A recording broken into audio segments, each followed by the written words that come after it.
Just a quick video on how to change out the overlay of a JTECH communications guest pack. And what you need to do is on the top here, there's a slight opening. You might be able to pry it open with your fingers, but if you can't, use a screwdriver or something thin that you can wedge in there. And basically there's two locking tabs right along there that you need to get to release. Hold it this way, I think.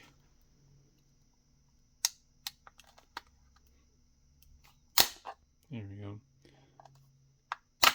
And once you get that loose, you can lift it up, and it kind of peels away from the bottom.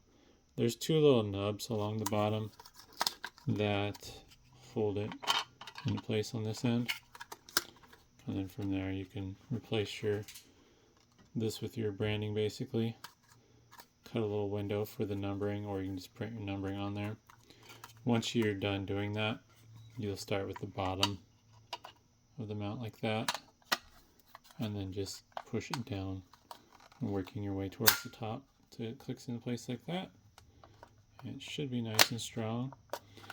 And also, if you want to replace the battery in one of these, don't mind me doing this destructively, I'm not saving this unit, but if you want to replace the battery, you can see it's right here in the middle, but it's kind of tricky to get out. Probably would want to use a plastic pry tool of some sort, or like a toothpick to help pry it out. I'm just going to use my middle screwdriver.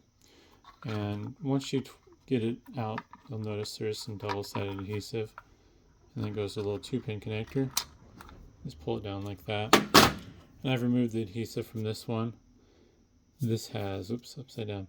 This has a 2.4 volt, 280 milliamp hour nickel metal hydride battery pack in it. So there's two individual cells that are 1.2 volts each.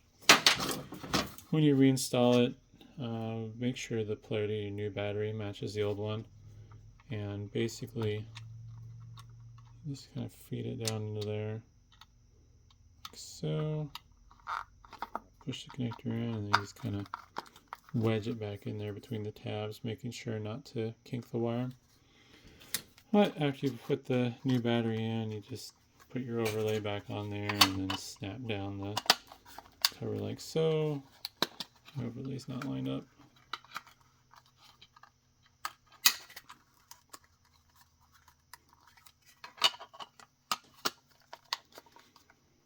And click it back into place.